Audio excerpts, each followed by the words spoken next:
Eu saúdo os irmãos com a paz do Senhor Jesus Cristo. Motivo de alegria, mais uma oportunidade que o Senhor assim tem nos concedido. E nesta noite nós estamos aqui reunidos como igreja para glorificar e engrandecer o nome daquele que vive e reina para todos sempre. Eu não quero te cansar de em pé. Abra a tua Bíblia comigo, por gentileza. Livro do profeta Ezequiel. Livro do profeta Ezequiel, no seu capítulo 22 e tão somente o versículo 30. Ezequiel, capítulo 22 e tão somente versículo 30. Enquanto você procura e acha, eu quero aqui tributar a Deus toda a honra, toda a gratidão por mais esta oportunidade que Ele tem assim nos concedido. Minha saudação também, pastora Dair, que Deus abençoe, juntamente com a sua esposa, irmã Raquel, diácono Samuel, diácono Tiago, os obreiros, do pastor Pinto, segundo pastor encarregado. Que Deus abençoe. É com muita alegria que eu estou aqui ocupando esta tribuna nesta noite, porque tenho a certeza que estou entre amigos. E coisa gloriosa estar entre amigos. Os irmãos encontraram o texto sagrado? A palavra de Deus nos diz assim: e busquei dentre eles um homem que estivesse tapando o muro e estivesse na brecha perante mim por esta terra, para que eu não a destruísse, mas a ninguém achei. Pode tomar o teu assento? Glorifique o nome do Senhor. Quando o Senhor confiou a mim essa mensagem, eu confesso aos irmãos que tremia a perna de tamanha responsabilidade, um culto de Santa Ceia.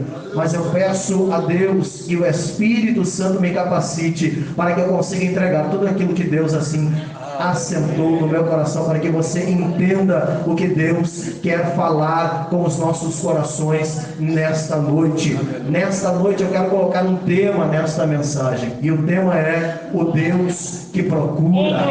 O Deus que procura está aqui nesta noite com seus olhos voltados sobre este lugar. Eu tenho certeza que há voluntários aqui nesta noite para serem usados, e dentre os voluntários eu sou o primeiro. Quem é o segundo já que é voluntário nesta noite, para que seja usado nas mãos do Senhor. Quando nós falamos acerca de um Deus que procura, esse Deus que procura, Ele procura desde os primórdios da humanidade. A Bíblia diz no livro de Gênesis, no capítulo 3, versículo 8, que esse Deus que procurou Adão em meio ao jardim do Éden, para mais um momento de intimidade e relacionamento. Mas a Bíblia diz que agora, diferente das outras gerações do dia, este Adão agora, ao ouvir a voz do Deus vivo, Deus Todo-Poderoso, a Bíblia diz que ele vai se esconder. Era Deus descendo no jardim e o homem se escondendo da presença de Deus, porque o homem tinha desobedecido, o pecado tinha sido concebido e o homem agora estava se escondendo da voz de Deus. Mas Deus estava procurando, o Deus que procura na narrativa bíblica, o Deus que procura no livro também de Gênesis, no capítulo 18, versículo 33, é o Deus que estava procurando na cidade de Sodoma apenas 50 justos, através da intercessão assim de Abraão, quando sabia que o seu sobrinho Ló estava em Sodoma. Tanto foi a intercessão de Abraão que este número vem sendo reduzido, e se tiver 40, o Senhor preserva a cidade de Sodoma. Se tiver 40 justos, os meus olhos estão procurando, eu preservo esta cidade. Então, na narrativa bíblica, nós entendemos que este número foi caindo até chegar em 10, e não houve 10 justos, e a cidade de Sodoma assim pereceu, porque não havia quem estivesse à brecha. Quando nós falamos acerca de um Deus que procura, esse Deus está procurando ao longo dos anos, ao longo da narrativa bíblica. Esse Deus está procurando vidas para serem instrumentos, pessoas não para serem rejeitadas e excluídas, mas pessoas para serem usadas como ferramenta, como instrumento de Deus nesta terra. E o Deus que procura, quando ele procura e ele encontra, o seu coração se alegra. A Bíblia diz que Deus procurava alguém diferente, e na opressão dos midianitas, Deus encontrou alguém chamado Gideão, que estava fazendo algo na presença de Deus. Deus encontrou alguém que tinha uma estratégia estratégia em meio à adversidade.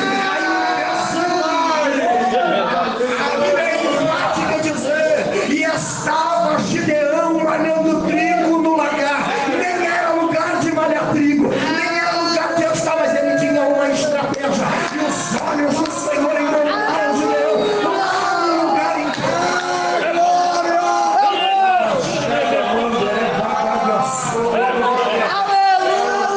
Esse Deus que procura é o Deus que, quando o homem achou que tinha achado o rei de Israel, ou o homem, o chamado profeta Samuel, quando passou Eliabe, pastor Pacheco ministrava sobre isso ontem, quando passou Eliabe, ele disse: certamente estou perante o rei de Israel. Olha a formosura, olha que menino bonito, olha só que menino belo, olha só como ele é forte. Mas a voz que bradou no profeta Samuel dentro do seu ouvido era: não atentes para a sua estatura, não atente para a sua formosura, porque eu não olho como o homem vê, eu procuro alguém que esteja na brecha, e lá no campo tem alguém que é improvável, mas os meus olhos alcançaram ele, e no meio das ovelhas ele está trabalhando.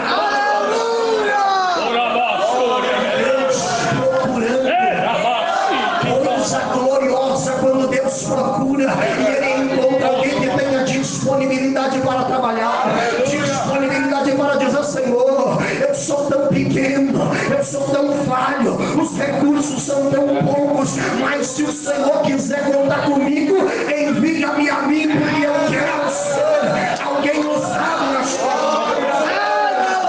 Os olhos do Senhor percorrendo esta casa de oração,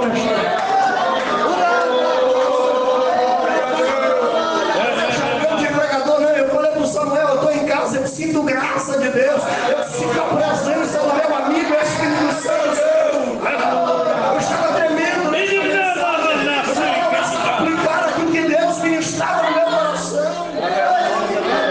Este Deus que procura foi alguém que encontrou em meio a um reinado de perversidade, em meio a um legado que os seus pais tinham deixado, um reino de idolatria, um reino de prostituição, mas Deus escolheu um menino de 8 anos, chamado Josias, que estava na brecha e disse: eu sou pequeno, mas pode contar comigo. A Bíblia diz que Josias varreu os altares de Baal, colocou tudo para fora e disse: aqui Baal não manda, aqui quem manda é o Deus de Israel.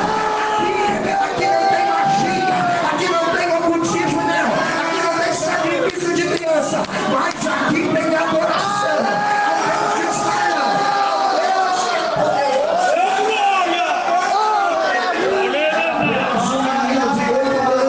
Mas quando os olhos do Senhor percorreram a terra, estava Josias na brecha dizendo: pode usar ele, pode usar ele.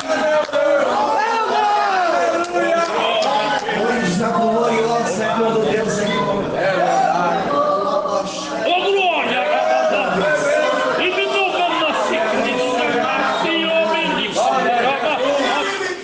A Bíblia diz que muitas coisas extraordinárias aconteceram na nação de Israel. É verdade, meu Deus. A Bíblia diz que agora Deus envia Jeremias, Deus envia Ezequiel, Deus envia profetas como Isaías, que ministravam sobre alguém que viria e se apoderaria da cidade e assim derrubaria os seus muros, terminaria com toda a alegria de Israel por causa do pecado.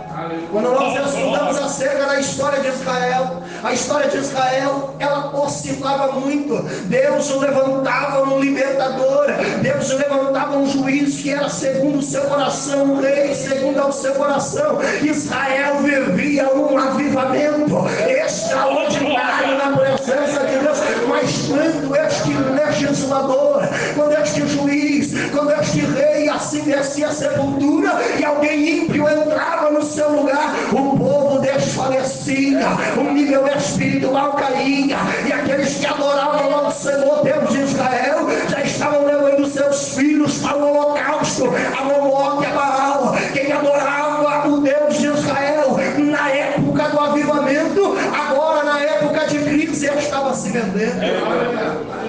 E Deus, sua voz ainda ecoava da nação de Israel. Os meus olhos estão procurando. Os meus olhos estão procurando. A Bíblia diz que durante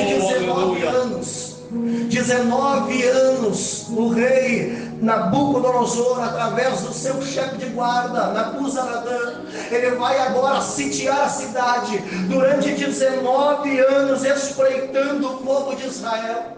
E eu aplico algo aqui no seu coração. O inimigo, ele não tem pressa de invadir, o inimigo não tem pressa de derrubar, o inimigo não tem pressa de destruir. Ele faz agora o seu cerco na volta daquele que quer derrubar, e ele fica olhando e esperando uma oportunidade. Mas nesta noite, enquanto a igreja do Passo do Pinho está reunida aqui, todas as brechas que porventura estavam abertas já estão sendo fechadas pelo sangue do Cordeiro. Eu não sei o que era, mas nesta noite o céu me autoriza a dizer que as brechas foram fechadas, as estradas de Satanás estão caindo por terra. Você que veio aqui por causa da sua família, por causa de uma voz de orientação, é Deus falando com você nesta noite. Estas brechas, as investidas foram aniquiladas, porque você colocou o seu pé aqui dentro.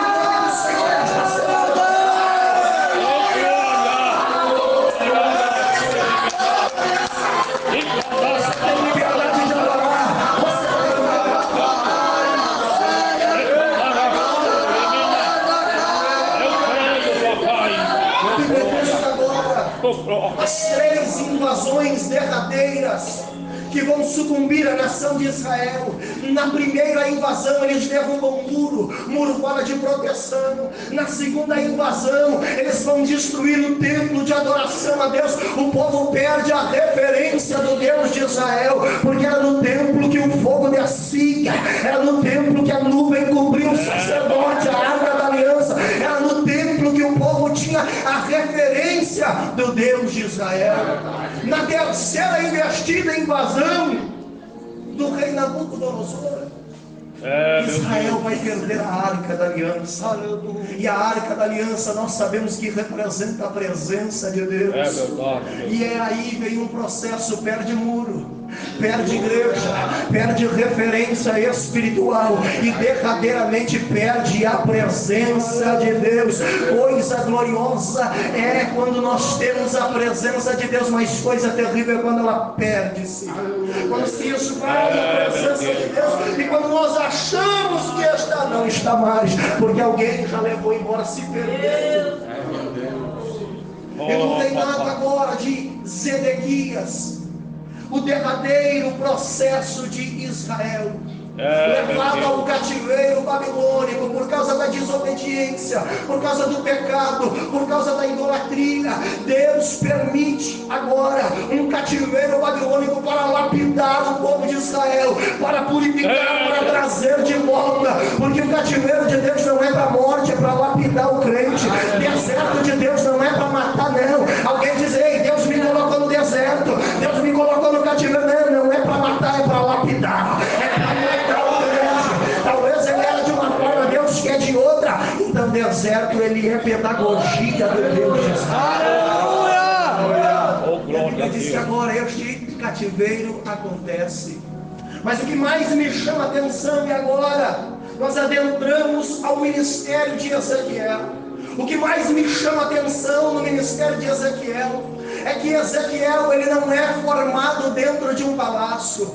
Ezequiel não vai receber o seu ministério profético no Facebook ou no Instagram, não. Ezequiel, ele não vai receber o seu chamado profético da maneira que muitos assim recebem, não. Ezequiel vai receber a chamada de Deus dentro do cativeiro, dentro de um cativeiro, sendo cativo, sendo escravo, trabalhando forçado. Mas a Bíblia diz: e eu, Ezequiel, estando às margens do rio Quebar, abriu-se os céus e eu tive visões de Deus. É Ezequiel dizendo: ei, eu estou no pior momento da minha vida, mas no pior momento da minha vida eu tive as maiores revelações da parte de Deus. É Deus falando com alguém aqui nesta noite. Talvez eu pregue para alguém que está vivenciando o pior cenário, venha aqui para a igreja para se refugiar, para se esconder do inimigo que está lá fora, o gigante que está lá fora. Mas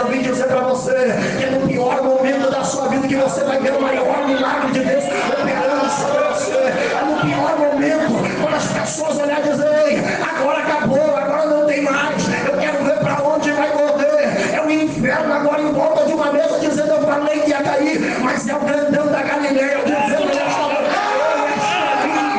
estou esta noite para te abençoar, eu escolhi esta noite para te renovar, eu escolhi esta noite para te batizar em línguas estranhas, eu escolhi esta noite para derramar o meu poder sobre a sua vida. Aleluia! Quando nós falamos de milagre, milagre é algo sobrenatural. O milagre só acontece quando acaba o recurso do homem, senão não é milagre. O milagre só acontece quando o homem assina um atestado e diz assim: eu não posso mais fazer nada daqui para frente, já não é responsabilidade minha. Aí o médico, quando os médicos chegam, aí o dono da vida chega e diz: o homem não pode, mas eu ainda sou grande, eu ainda resolvo, eu ainda estabeleço, eu ainda restauro.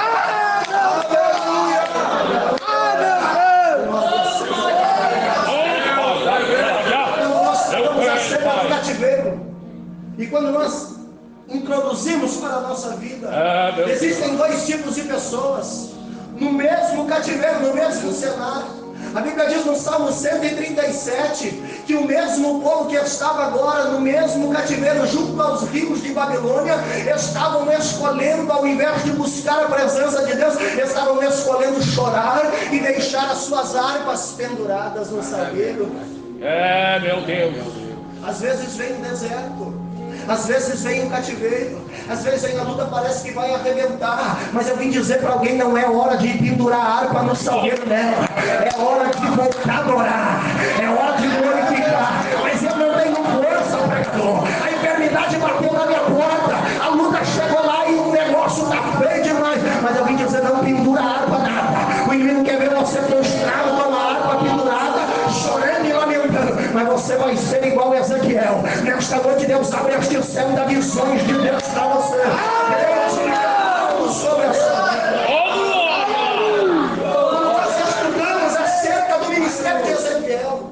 O ministério de Ezequiel é algo que me chama a atenção, porque é uma marca que Deus coloca na vida de Ezequiel. O sentimento do coração de Deus agora é passado para o coração de Ezequiel. Oh Deus vivo. A nossa geração Meu Pai. é uma geração que nós oramos para sermos usados na presença de Deus, mas muitos estão sucumbindo, porque quando alguém pede para ser usado na presença de Deus, Deus não dá as maiores cadeiras de vereda, não. Deus não dá as maiores posições logo cedo, não. Deus primeiro coloca o sentimento dele no nosso coração, para que nós entendamos o que é ministério, porque profeta de Deus tem que entender o que Deus sente, profeta de Deus tem que estar ligado com Deus, para entender o que Deus quer, o que Deus quer fazer, o que Deus quer agir. Então nesta noite, se alguém está brecha, se alguém levantou a mão e disse que quer ser voluntário, prepare para ter o sentimento de Deus dentro do seu coração. Deus vai fazer você sentir o que Ele sente.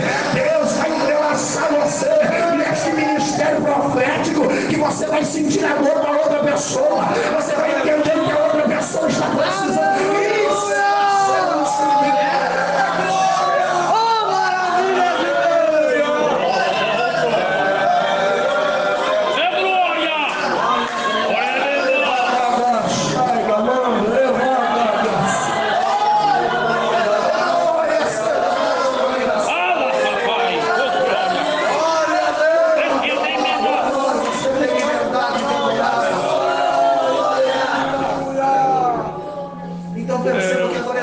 Está sendo marcado pelo sentimento de Deus.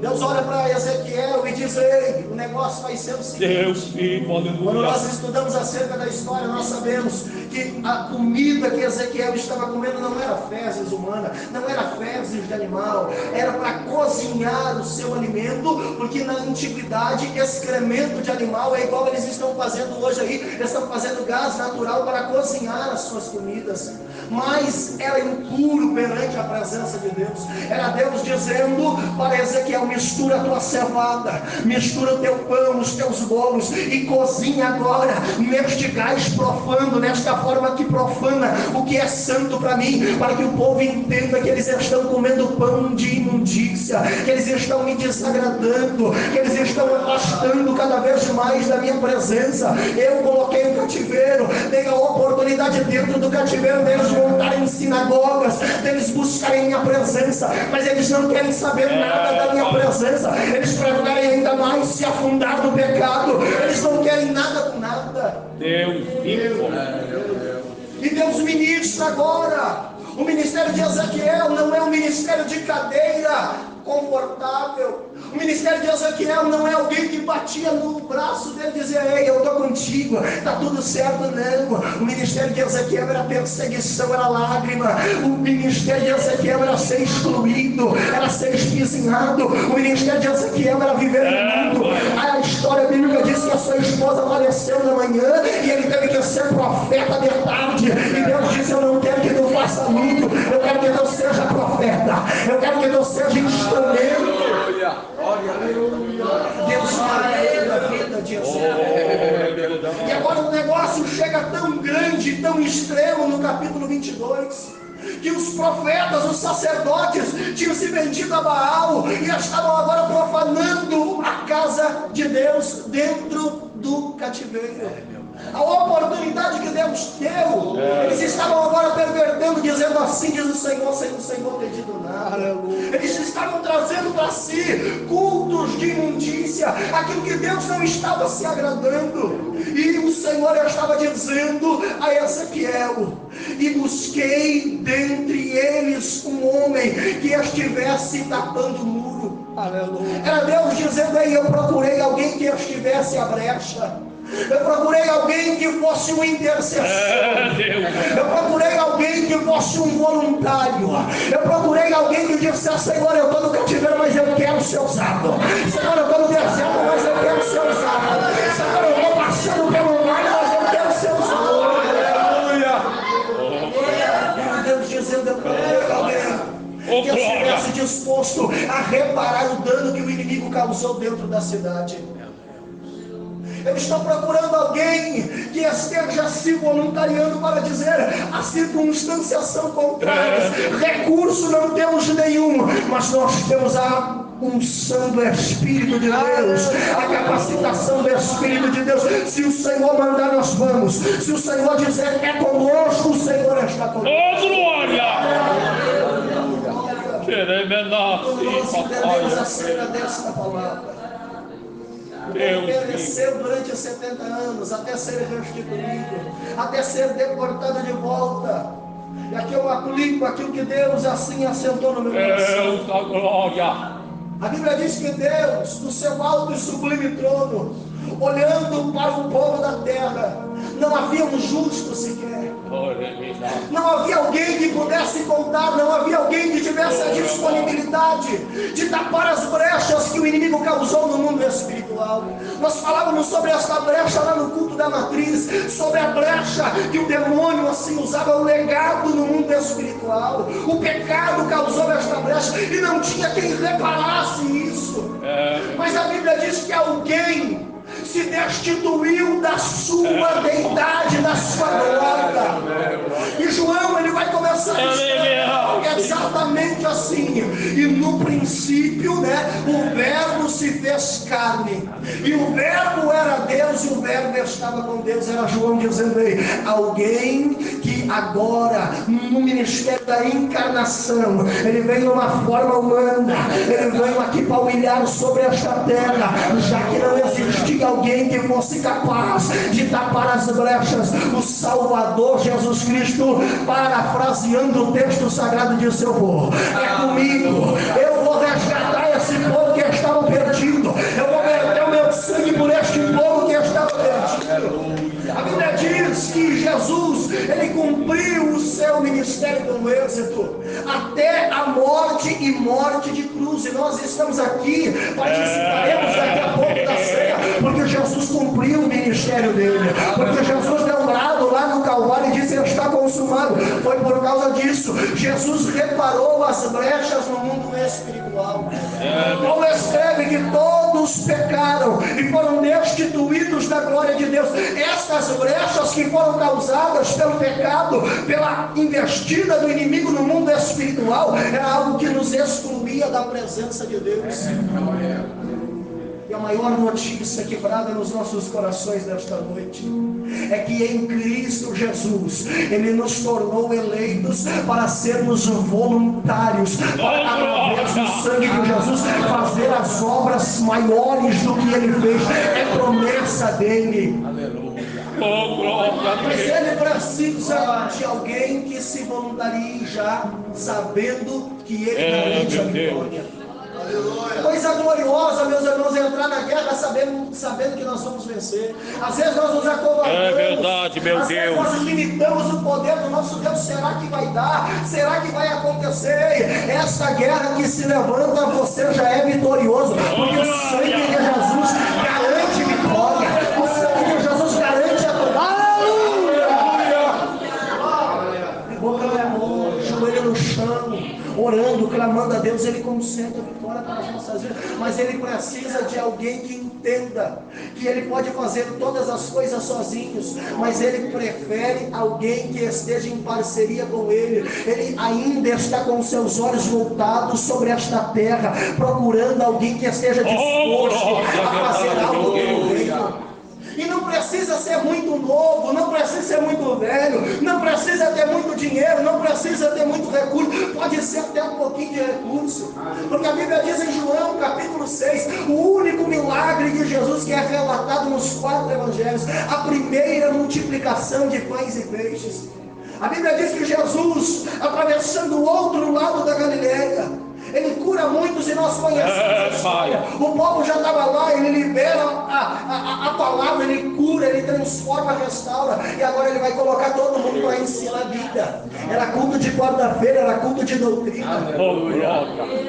A Bíblia diz que Jesus naquele dia estava tão inspirado que começou a falar, começou a pregar. E coisa gloriosa é ouvir palavra de Deus, coisa gloriosa é ouvir Bíblia. E naquele dia, o dia se terminou, a noite caiu, e Jesus olhando para Filipe disse: ei Filipe, alimenta o povo aí, dá alguma coisa para esse povo comer, porque se nós despedir eles assim do jeito que estão, eles vão aí pelos caminhos e vão perecer, não vão aguentar, porque a jornada é muito longa e o dia já se foi. Filipe, dentro da sua ótica, diz aí: mesmo se nós tivéssemos uma grande quantidade de dinheiro, não daria certo, é muita gente. Mas a Bíblia diz que André, irmão de Simão, Pedro, indagado pelaquela situação, ele vai dizer: ei, nós estamos aqui limitados, mas eu conheço alguém que está disposto a entrar com alguma coisa. Eu conheço alguém que no meio desta multidão é diferenciado. Como assim conheço? Como conheço? Porque eu acabei de ver ali um rapaz, um menino, que nem tem muita coisa, mas ele carrega consigo um cesto, e dentro daquele cesto tem 5 pães, e também tem 2 peixes. Eu acredito que se trazer, o Senhor vai orar, e o milagre vai acontecer. Era Jesus dizendo para mim e para você, nesta noite: entre com a sua parte, que o céu está entrando com a parte dele nesta noite. Seja um voluntário nesta noite, diz o Senhor: eu quero trabalhar. O céu está dizendo: eu financio, eu dou recurso, eu capacito, eu estendo a minha mão. Nós nos apegamos, nós nos apegamos com aquilo que nós vimos. Nós olhamos dentro da nossa realidade. Eu acho que não vai dar. Eu acho que agora não vai dar mesmo. Não vou conseguir alcançar, não vou conseguir fazer, não vou conseguir chegar. Mas quando o céu se apodera das nossas vidas, e nós olhamos para o céu e dizemos: Senhor, Nós não temos nada, não tem nome, não tem sobrenome, não tem nada, mas nós temos o que? Um coração disposto a trabalhar na obra. Nós temos o desejo de ver vidas sendo transformadas, nós temos o desejo de ver vidas sendo resgatadas, pessoas sendo libertas, pessoas sendo curadas. Nós temos o desejo de ouvir e gerar testemunhos extraordinários, repletos da presença. Está dizendo para as nossas vidas nesta noite. É verdade. O Senhor está procurando e queira a Deus que Ele encontre as nossas vidas com disponibilidade. Os olhos do Senhor Ele percorrem, os olhos do Senhor Ele procura, e coisa gloriosa é quando o Senhor acha alguém disponível. Se nesta noite você é um disponível da presença de Deus para ser apoderado, eu não estou falando das águas rasas que dão no tornozelo, não. Eu estou falando de Deus te levar aonde não dá mais pé, aonde não tem mais como voltar, aonde não se trata mais das suas capacidades, mas é mergulhar nas águas do Espírito, entregar o controle da sua vida na mão dele. É dizer ao Senhor: eu mergulho nas águas do Espírito, a minha vida está nas suas mãos, aonde as águas me levarem eu vou, soprar eu vou, aonde o Senhor me enviar eu. Quem vai tomar água no tornozelo, às vezes sente o frio, o gelo, dá vontade de voltar. Quem vai na água até o peito, ainda dá para voltar, mas quem mergulha, pode vir turbulência, pode vir o que for, mas nós já estamos mergulhados nas águas do Espírito e nós não retrocedemos mais. O Senhor está contando com você nesta noite, o Senhor está contando conosco de mergulharmos nesta água do Espírito e vivenciarmos algo extraordinário. Já estou encerrando. É os últimos dias da igreja sobre esta terra. Foi lida a palavra introdutória. João, que foi um voluntário, foi alguém que estava disponível para trabalhar no reino. Ele teve as maiores revelações no período de maior angústia, no cativeiro da ilha de Patmos, mas ele teve visões de Deus, e ele viu a santa cidade de Deus que descia do céu, ataviada, adereçada, como uma noiva preparada para ser entregue ao seu amado. E ainda ele diz mais: e neste lugar aonde está essa santa cidade, já não tem mais lágrima, já não tem mais nada, as coisas velhas se passaram, a natureza humana aqui já não morre mais, porque o mar já não existe. Nós estaremos com Cristo de eternidade, porque um dia nós fomos voluntários nesta obra. Quando nós falamos de alguém que tapa as brechas, nós estamos falando de reformadores. E reformador não é alguém que traz algo novo. A igreja não precisa de nada novo. A igreja já tem um caminho, a verdade e a vida. Não precisa pintar de preto, não precisa jogar fumaça, não precisa botar luz colorida, não. A igreja já tem um caminho, que é Jesus Cristo, a verdade e a vida. Este é o caminho, não precisa inventar nada. Reformador é aquele que traz os marcos antigos da igreja. É alguém que ele vai reformar segundo a palavra, ele não mexe nada, deixa tudo como era o original, só mantém de pé. É para isso que Deus nos chamou, não é para fazer nada novo, é só para manter de pé, é só para manter de pé. Posso orar, pastor? É glória! Vamos nos colocar em pé. Oh, glória! Deus está contando com a igreja do passado. Deus está contando com a igreja de Gravataí. Deus está contando com as nossas vidas. Tem um evangelho fajuto sendo pregado aí, mas nós somos reformadores. Nós estaremos tapando as brechas que o inimigo está semeando, deixando através do evangelho. Seja impactado pela presença de Deus, seja alguém alcançado por Deus nesta noite. O céu escuta a sua voz dizendo: eis-me aqui, Senhor. Então se prepare. Eu quero orar por você nesta noite. Já chegamos a